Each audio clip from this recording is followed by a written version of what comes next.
just feels like Divine Aurora should be on A side because they love Kestrel, Renegade love Fortress, but no, they've just been swapped over. Divine Aurora going, okay, if you're going to play our game, we're going to play your game. We're going to pick up the Fortress, most likely going to be in the jungle position.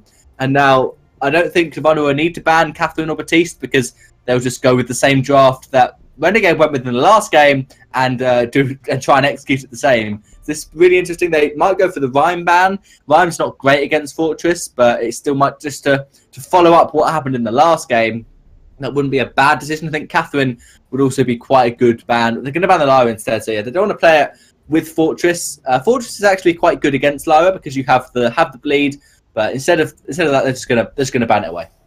Yeah, I personally don't quite like the Lyra being banned out, but I guess with the Lyra being banned out, you force the side of Renegade to remove the Rhyme from the table, and there you go, the Rhyme being removed, and the side of Divine Aurora can just easily pick up that Catherine for themselves. We saw them just playing Catherine over and over again, and they just played it so well as well. There is no reason as to not picking up the Catherine.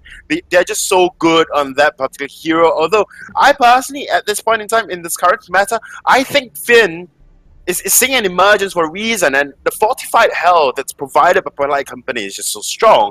And yet we are not seeing the Divine Aurora just prioritizing on this Finn or even putting emphasis on this Finn. We are seeing a lot of Lyras and Catherine coming up from Divine Auroras, but and Arden as well in this particular game, but we are not seeing much Finn. And is there a reason why? Is it because of slow, does the speed, or does it not gel well with the other heroes on the fold? Well, Finn certainly doesn't gel well with Fortress at all. Finn is second slowest hero in the game. One of the quickest. Hey, opposites attract. Not necessarily in Vainglory, because Fortress needs to go in, and Finn looks really weird when he's running, and so it just doesn't work well together. Maybe Finn in a different draft, but once they picked the Fortress, it's very unlikely they're going to go with that. It's something Renegade likes to play a bit more. I think Divine Aurora are probably going to pick up, either go with that as a captain Fortress, or just pick up their captain now. Maybe last counter pick the carry. No, they're going to pick the Kestrel. No, they are going for hard Kestrel counters. Fortress attack of the pack will follow Kestrel when she's invisible. Petal's minions will follow Kestrel when she's invisible. So, Divine Aurora were clearly expecting this. They were clearly thinking, right, what we want to first pick Kestrel, and if the enemy does first pick Kestrel, we have our counters ready. We have our Fortress, we have our Petal. Probably going to be a weapon Petal in lane. That's what we've seen more of. But it really depends on what the jungler is. If they go for something like a Crawl now in the jungle, obviously that could be a Crystal Petal. Yep. If Crystal Petal, I'm not... I mean, Weapon Petal can be played in jungle as well. We see that coming out from Branchong. And Sync 1 on the Weapon Petal just plays so well on it. Just very comfortable on it as well. So I'm not surprised if the side of Divine Aurora maybe have scrimmed with Brand Esports and picked up a thing or two from them. And if that's the case, then, you know, Brand Esports, or rather not Brand Esports, but the side of Divine Aurora can just round the comp up. A very unpopular opinion right here, but with a CP Reza in that of lane. But, you know, that is that. Yep, that would work really well. I agree. That would be a really good draft for Divine Aurora. But I think what Renegade are going to do here is perhaps even go CP Kestrel with the Finn, and then go for a weapon laner, maybe a weapon Jewel or Glaive. Nope, they're going to go Kestrel Celeste. They're going to go old school, poke comp, Kraken at 15 minutes. And this comp was known for being so quick at taking Kraken at 15 minutes. Now Kraken is 20% easier to take 15 minutes in. So I think if Divine Aurora don't have vision, about 15 minutes, 10 seconds, Kraken will be unleashed for Renegade if they are alive. So against the Celeste, what are you going to do? Obviously Scarf could work, but they're going to go Taka. Really smart. It's similar to Reza. I don't know why SEA aren't going to pick Reza at all, despite how strong I think he is. They're going to go for the Taco instead. So that means a lot of dive onto Kestrel and onto Celeste. Divine Aurora, I think, have got the slight edge, but it's really down to how good this... Into Clockwork will definitely work very, very well in this case going up against Divine Aurora. But that is my opinion. What about you, Minimizer? Are you expecting a Dragon's Eye coming out? Or would you expect the last, popular one, which is Spellfire, which I've yet to find a footing in this meta?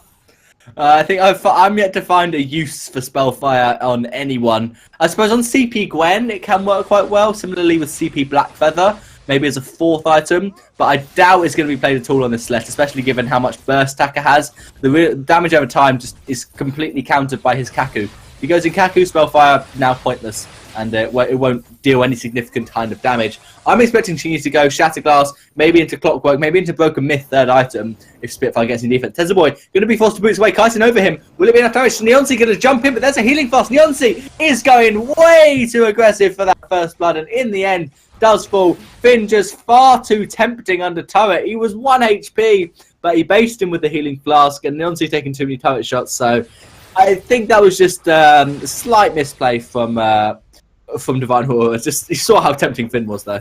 Yep, I mean, if this was late game and Divine Aurora was just, you know, losing out big time, then I would say Divine Aurora was just pure desperate to just make plays. But in this early game, just jumping in, I mean, fine, it is the quickest way back to base. But, like, you don't want to give up first blood to a team like Renegades, like Spaghetti on that Castro. We all know how strong Spaghetti is on range Castro, or range heroes very much like Castro, and even that of Celeste. And you don't really want to give it any way to capitalize on the damage. Spitfire now maybe caught out. Could be Spaghetti, as you said, doing loads of work on this weapon Kestrel. Petal's still in lane, so that means that Divine Aurora can't go too aggressive. Trian is picked up by Spaghetti in the end. Going to now go to lane to try and pick up as much of his farm as he can. 1 minion, maybe 2 is going to die. No, he's going to get most of that wave. So that's really good for Spaghetti. Able to farm up. He's not going for the energy battery first, and he's quite low on energy. So maybe he could learn a thing or two from Neonsi's Kestrel. Go for that early energy battery. Then again, he does want to get as much gold as possible, so he's going to rotate to the jungle, as will Petal. So, yeah, very defensive rotations from both these teams. Just captains in lane. Fortress wants to push the wave under turret, but Tezaboy is there to try and stop that from happening. Yeah, Spaghetti, I suppose the reason why he hasn't picked up the energy battery is now he can pick up a Solar Blade a bit earlier. And so he guarantees that no matter how much gold he's got, he can go to shop now. So he wouldn't be able to get the Solar Blade without having, if he had an energy battery. So that's why he's going for it. And a 1.5k gold lead already for Renegade. Yep, he hasn't been able to shop. Spaghetti has not been able to shop. He has not got the Solar Blade already. Spitfire is going to try and do a bit of damage. So will Margin, and Petal getting hit by the Supernova attacker, able to run away from the collapse, but cannot run away from basic attacks. Spaghetti's going to go back up to lane. He's had fantastic wave control to keep these minions just pushed on his side all the time. If I was Petal, I'd be so annoyed at Spaghetti because that wave is just not advanced towards Petal at all. Now Kestrel's going to push it as he wants to port home to get as much items because he wants to go down to Jungle Shop, but it was just completely stopped by Divine Aurora. They rotated quite well to stop that from happening. Wasn't enough though because Pataka did fall in the end. And now Spaghetti does secure the last hit and wants to port home, yeah. I expect to see probably Solar Blade and an energy battery with some crit items being built because we saw Spaghetti, if he runs out of energy, he's kind of useless.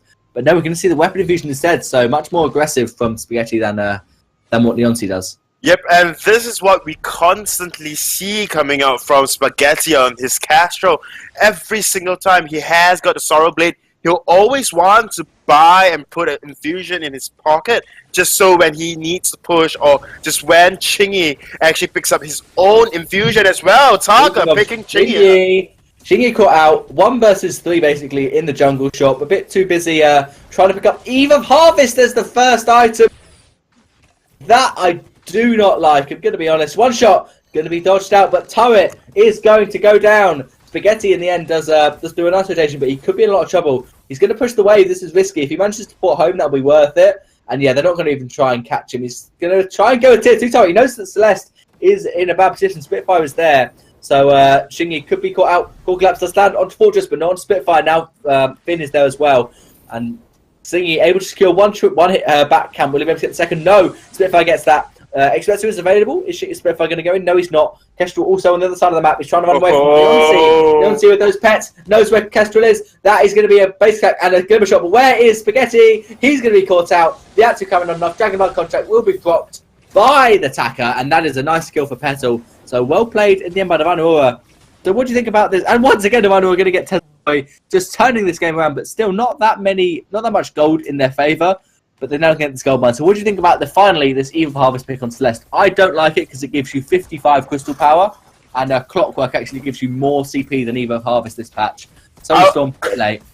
I would have preferred the Clockwork pickup over the Eve of Harvest, but I guess, you know, extra sustain is sustain overall, and this current meta where the team fights is just so much longer, I guess sustain can be a priority and should be prioritized in RNG's minds, but I'm with you. I'm with you. I don't like the Eve of Harvest being picked up as the first item on any mages. Like you said, 55 crystal power as compared to Clockwork 60, and Clockwork just gives you so much more at the, you know, in the long run. You know, extra cooldown, extra energy. You can just put out so much more at one time. And with maybe Eve of Harvest would work for say Scarf, right? Because your Spitfire do not stay on the fold. But you know, it splits out, it hits someone, it disappears. Or if you do not hit anybody, it disappears. Whereas for Chingy, the Eve of Harvest is just kind of iffy as an item. You drop a Helio there, you don't pop it, you don't get any healing, you don't get any passive healing coming up from Eve of Harvest. You need to hit someone with it. So that is one thing. You know, maybe Clockwork would have just been such a better pick overall. Yeah, Spitfire gonna go in, gonna get a bit of ace attack, but he's slightly force squad does land onto both carries of Divine Aurora. Petal, and there's a chitin over the quibble from Taka, but he's going to try and run away. But he cannot dodge the basic attack. Sentry OP, one basic. Will he get the second? Yes, but it's not enough. Experts onto the minion, and he will try and run away. Chitin, no, he gets rooted. Taka's going to not touch the minion. How is he alive? Spitfire OP, but he will fall to most likely Xingyi as soon as he is spotted out. Petal, meanwhile, on the back line is picking up Kestrel. Spitfire's being caught out. That'll be a stun. That'll be a nice chitin, and will Xingyi be able to get the damage? Not quite. Solar Storm comes through. Yonsei, though, is now diving onto Xingyi. Eve of Harvest wasn't enough for Xingyi to be able to kill Spitfire, but that is a little bit sustained. Coming up from Xingyi now. Attacker's going to try and go onto this Crystal Sentry to take it down. Full collapse does not land. Sentry is going to be taken down. Yes, defeated for the second time. Yonsei now jumping in. Xingyi is going to go down, but now Kestrel's back up already. Yonsei did get the kill, but now that's respawn time as early game. Spaghetti is not going to go in onto the Yonsei. Taka is going to go in onto Xingyi, though. He's going risky. One shot. He's not going to catch. So with the base attack from Celeste. Basic attack OP. And Celeste gets... No, Kestrel gets the kill. Xingyi, in the end, does survive. Xingyi is just surviving through it all, and I guess you can say and you can argue that Eve of Harvest OP on Celeste. He would have got the kill 5 minutes ago if Xingyi just put a Shatterglass. So I'm not taking that argument. Like, well, maybe true. They could have just easily ended the fight 5 minutes ago if Celeste has just got extra buzz, but Eve of Harvest provided energy, provided sustain. So hey, I guess it's a good pickup currently. But anyways, the side of Renegades picking up the gold mine for themselves, just extending the gold lead slightly further. And in fact, they had already a gold lead about 1,000, about a couple of minutes ago. So now they are sitting at about still 1,000 gold. I thought it was a 2K earlier on.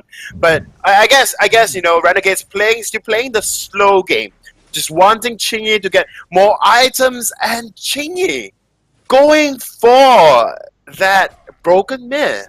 Yeah, Broken Myth does make sense. It's quite a good item in this patch, actually. It gives the 30% shield pierce. Seems OP, but of course you have to remember, shield pierce got changed. It no longer ignores a certain percentage of armor. It decreases, shield. It now decreases shield by that percentage. Doesn't sound like a big change, but it is a massive change when you do the math behind it. Because true damage is really good, really important, and that's what Broken Myth essentially gave you. Whereas now it means your Aegis has 30% less shield, so it's not as doesn't do as much work as before, but it still is very effective. And Spitfire obviously is going to build an Aegis. It already got the tier 1 shield, so Xingyi going for a slightly different Celeste build this time, not going for the massive damage with the Shatter Glass, maybe a Dragon's Eye. So it's very likely Dragon's Eye will be the third item, because if he doesn't get that, it will just have almost no crystal power, which is really not where you want to be on Celeste. So he's going to probably build that as his third item, because I think the problem with the Eve of Harvest, Broken Myth, Clockwork build is you have all the utility with no damage.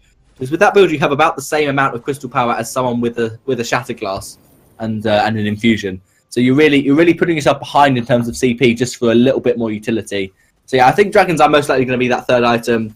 It's an alright build. I prefer to see damage on Celeste because yeah, Eve of Harvest has like 1/3 of the damage that Shatterglass does, and 25% of that damage is then healed. We're going to see a little bit of an engage. There's a boy, Polite Company. Goldmine's being started by Spitfire, actually, so his team are going to take a little bit of damage from that.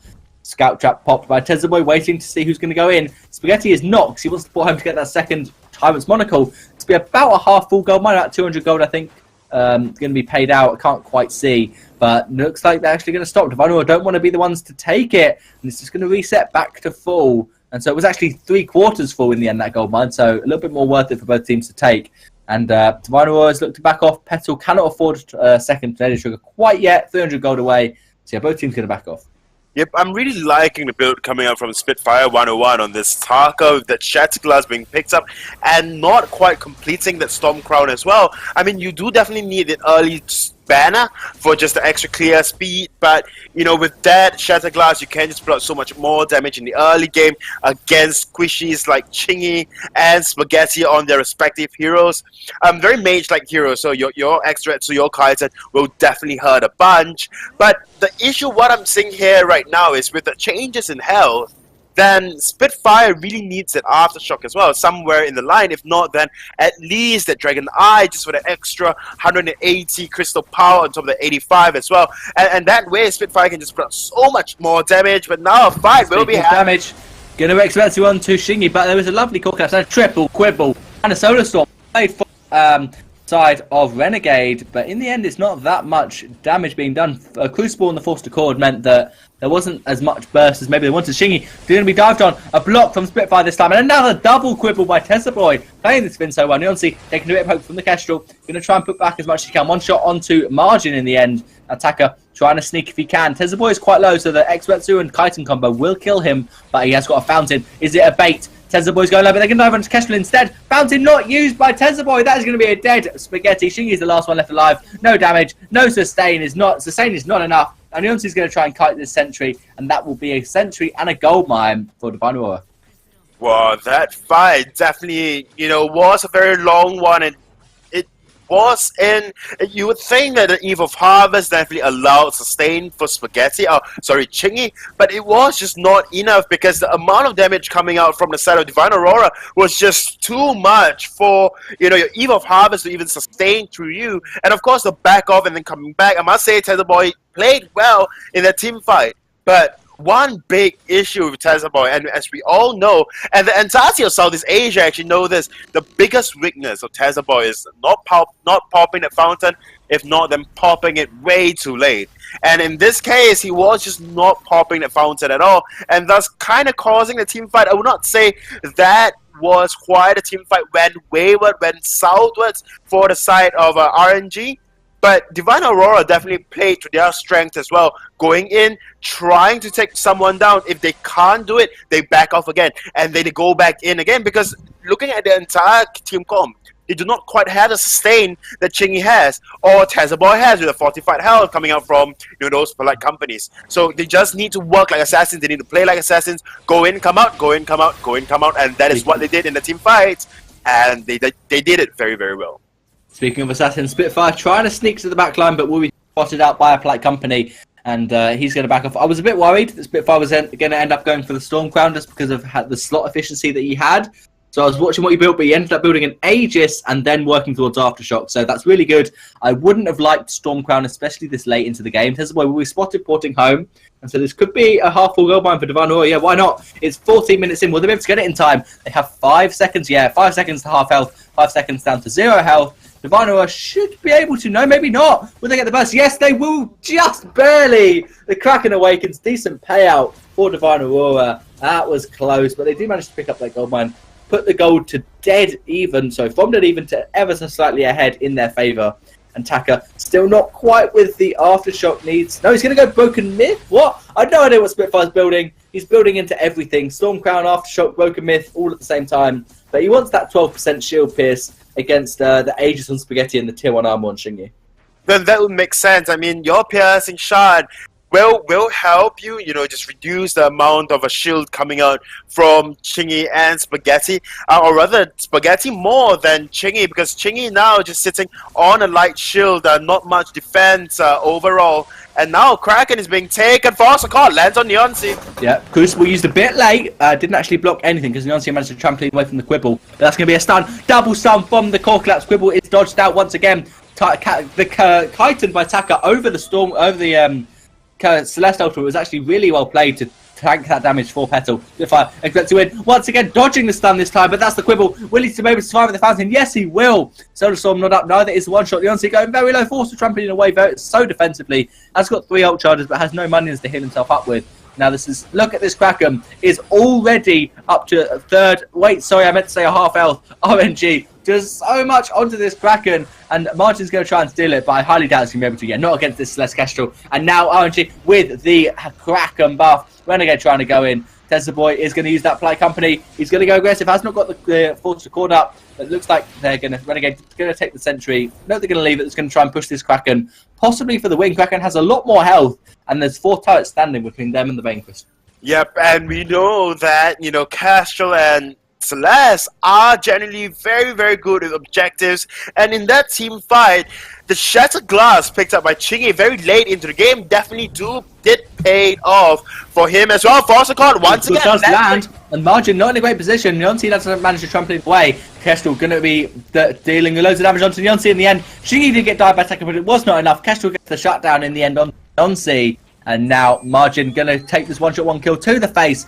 There's going to be Taka diving onto Spaghetti, onto Shingy, but a lovely fountain. He said there's a boy sometimes late, not in that fight. Perfect timing, keeping Shingy alive. Taka's trying to run away. Margin's going to get crippled, going to get stunned by the Celeste core collapse as well. Taka's able to port back to the base, but this might just be the game. Nonsi's up in 3 seconds. What are Renegade going to do? Spaghetti wants to go in, Shingy does not. Taka's been spotted out, but Spaghetti's like, right, we can win this. Just go for it, guys. Let's do this. Spaghetti onto the turret, onto the first rank crystal turret. He's going to go very aggressive. Yonsei jumping in. Who's going to get the 1v1? It will be Spaghetti most likely, but there's onto Celeste with the Expertsu. And Yonsei's trying to do the damage. Spaghetti onto the turret. He's going to take the turret down, but he will fall to the Taka's Expertsu. Now, what can Tesla Boy do? They're going to get the Kraken down most likely first and then focus onto the rogue. Yeah, smart plays. That's a little bit late on your force to court, and everyone just splits away from Finn. He's sad. He can't run. He's going to go as far away he's going for that. Base. He's going for the sneaky spot, but it's not going to work when they're following you. The base, though, is exposed. There's a Kestrel. That's it that can actually sneak to the base. The Margin's picked up 5 scout traps, so he's going to put some vision. The game is not yet over. Yep, it's not yet over, and we do see, looking over to Margin, Margin actually has got a coat of plates in hand as well, proving it's Spaghetti on this Kestrel, just putting out a ton of damage, although I personally would not like the, or rather, I really want to see an extra Crucible coming out. I mean, for the Force Accord as well, with that Echo definitely coming into Tesla Boy later on in the game, and Echo, Echo Force Accord can definitely be blocked up by Spitfire as well. I know, people tell me the hell just do not justify, the Crucible pickup at all. But overall, Neon Sea and Spitfire is constantly getting caught out by those Force Accord that Margin isn't blocking at all. I'm not trying to throw shade here, but Margin, like it. Margin really needs to start blocking out those Force Accord. I mean, looking over the board, right? Tesla Boy only has got 1 charge of it. There is no Echo build on him, so it's quite easy, because if Tesla Boy manages to chain 1 Force Accord into a Solar Core Collapse, and it'll be done for. He's going to be engaged, attack the back. Explosive does go on to Kestrel. Spitfire going to do the Kaizen, but now he has no damage. Has to try and run away. Shingy going to take the brunt of the damage from Petal, but Kestrel gets the return kill. Spaghetti going to do the damage, but now is Spitfire onto the back line. Going to do as much damage as he can, but Spaghetti will be able to run away for now. Is Taka going to dive the tier 3 turret? Does not look like it. Kraken is up, but I don't think Divine Aurora have the damage. Taka's still with the Stormguard banner, but I want to talk about this Taka build. So Divine Aurora are clearly on the path that everyone says Aftershock is OP, but they completely disagree. They just don't build it. They haven't built it any game today. Spitfire could go on Spaghetti now, but he's not going to go to. So in the end, he went for the Shattered Glass into Clockwork instead of going into Aftershock, and so it's just a really different idea. Spitfire could be caught out. There's a flare. Spitfire going to be pulled in. Nope, he's going to block it quite easily with the reflex block. And now Kestrel, he's got to turn around. Spitfire, he cannot dodge forever. Maybe I'm wrong. Yes, he can dodge forever. He will run away. But this could be a Kraken unless Spitfire manages to get a couple of healing camps. Yeah, Sentry is defeated only for the first time, though. Spitfire's going to port home, so this could be a Kraken for Renegade. They're going to start it up. They know that Taka was so low and probably forced to port. But Divine Aurora is there just to oversee and make sure that Renegade don't take the Kraken. Taka's going to be back. So we're ready for a full team fight, and it's going to be close. Yep, it will be close, but Jet, definitely a very sneaky fox with those Kaku and dodges of those glimmer shots coming out from Spaghetti in that fight. And Taka just went down there, one shot, one kill, connecting on to Neon Sea. And maybe Divine Aurora will not be looking just yet for this fight with Neon Sea not being at full health. However, we do see infusions pop across the board, total 6 infusions. And now Chingy, right? Spotlight is on Chingy because a fight will be happening. Yeah, Vard's going to break out, attack of the pack was used. Lots of damage going on to Tezboy in the end. Neoncy going to do a little bit of poke, but not that much. Tezboy's going for a very similar build to Margin, going for that double weapon power defense. Double metal jacket on Margin, but only metal jacket and coat of plates on Tezboy. I'm really confused why Neoncy would pick up a Crucible. As we said, Crucible got worse in terms of giving you defense. Aegis got better, and Finn's not building an Echo. So there's no reason for Neoncy not to get an Aegis. It will keep him alive longer. Tezboy is by himself. That's going to be expected to. And no Kaiten from Taka though. He's waiting to see if he can dodge something. Ball scored, blocked up pretty simply by Margin in the end. Neoncy still has his Crucible available, probably for a core collapse, maybe for an active camo trap. As almost everyone's fully built except for Xingyi and Spitfire, the junglers, still waiting out. Tezboy actually much further behind his build than Margin is. Still needs to get that full metal jacket. And Spitfire still farming up. Can't quite afford his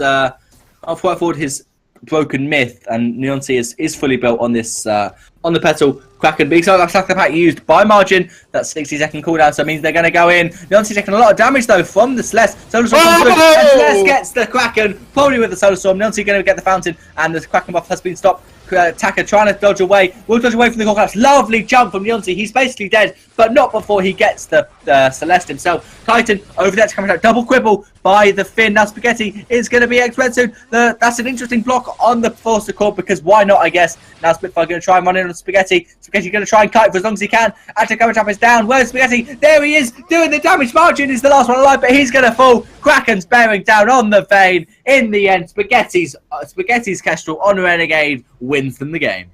Wins him the game, and Spaghetti playing very well on that Castro, although, you know, there has been a lot of opportunities for Renegade to just go in for the backdoor, but seeing how much vision set down by Margin on that little, you know, fortress, it just seems so impossible in the end. And we saw in a lot of team fights, side of Divine Aurora definitely allowing, or rather definitely pushing the side of Renegades back into the base, forcing them to back up. And I had thought at some